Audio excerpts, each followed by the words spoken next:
Assalamualaikum warahmatullahi wabarakatuh. Perkenalkan, nama saya Haruna Sidik Saleh dari Prodi S1 MBTI dengan kelas MB4509 dengan nomor induk mahasiswa 1401213185. Pada kesempatan kali ini saya akan membawakan tugas besar agama, yaitu memberikan materi mengenai sumber-sumber hukum Islam. Sumber hukum dalam agama Islam merupakan salah satu hal yang paling utama dan juga krusial dalam menetapkan hukum dan juga pemecahan masalah untuk setiap perbuatan dari manusia maupun seisinya yang berkaitan dengan manusia. Al-Quran dijadikan sebagai sumber hukum yang utama bagi Islam, akan tetapi di samping Al-Quran juga terdapat Al-Hadits, Ijma, dan juga Qiyas. Pengertian Al-Quran apabila secara dari bahasa atau etimologi merupakan salah satu dari kata serapan, yaitu qoro'a yang bermakna membaca atau bacaan. Apabila dari secara istilah atau terminologi merupakan firman Allah yang diturunkan kepada Nabi Muhammad melalui perantara malaikat Jibril dalam bahasa Arab sebagai mukjizat bagi Nabi Muhammad. Kedudukan Al-Quran memiliki sumber hukum yang tinggi dan utama. Dengan latihan, Al-Quran akan menjadi sebagai patokan untuk setiap permasalahan yang dimana ini telah diperjelas dalam Quran Surat An-Nisa ayat 105 yang berbunyi seperti ini. Secara garis besar, isi dari Al-Quran terbagi menjadi dua, yaitu akidah atau keimanan. Ini mengenai keyakinan dan juga rukun iman. Lalu yang kedua itu adalah syariah dan juga ibadah. Ini mengenai tata cara ibadah. Pada poin ini terbagi menjadi dua hukum. Yang pertama itu ada hukum ibadah. Di sini membahas mengenai tata cara ibadah yang baik dan benar seperti sholat, zakat, puasa, dan juga ibadah haji. Lalu yang kedua itu ada hukum muamalah. Di sini membahas mengenai politik, perdagangan, sosial, dan juga budaya. Dalam sumber hukum Islam yang kedua, terdapat hadis yang dimana secara bahasa atau etimologi hadis berasal dari kata hadisa, yaitu ucapan ataupun ketetapan.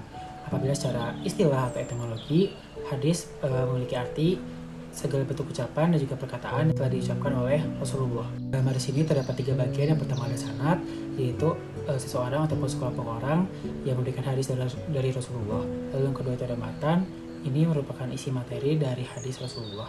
Lalu yang ketiga itu terdapat rawi, yaitu seseorang yang meriwayatkan hadis dari Rasulullah. Hadis ini dijadikan sataran kedua apabila terjadi perkara dan hukumnya itu tidak terdapat dalam Al-Quran. Hal ini telah ditegas oleh Allah dalam Quran Surat An-Nisa ayat 80 yang berbunyi seperti ini.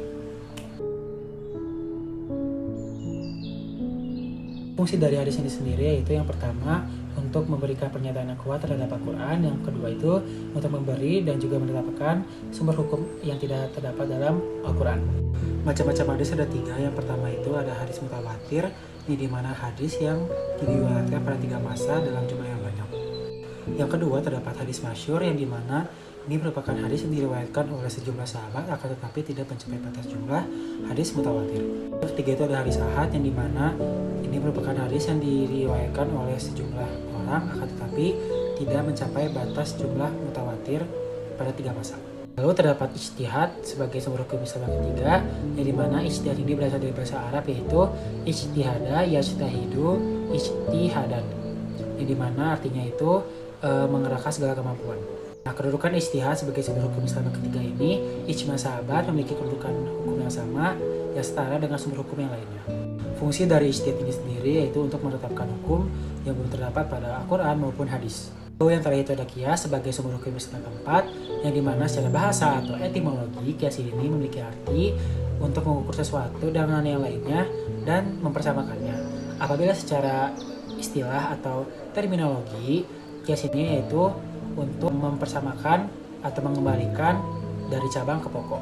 Lalu kedudukan qiyas sebagai sumber hukum Islam keempat yaitu qiyas ini sendiri hanya bisa diterpakan pada masalah muamalah, makanan dan juga minuman, seperti haramnya berbagai jenis merek minuman keras, lalu zat aktif seperti psikotripka. Lalu ada fungsi qiyas sebagai sumber hukum Islam yang keempat adalah untuk memberikan status hukum kepada suatu masalah yang belum ditentukan secara tekstual oleh tiga sumber hukum Islam yang sebelumnya seperti Al-Quran, Ijma, dan juga hadis. Nah, cukup sekian penyampaian materi dari saya. Mohon maaf apabila ada kesalahan ataupun kekurangan dalam penyampaian materi ini. Saya pamit undur diri. Wassalamualaikum warahmatullahi wabarakatuh.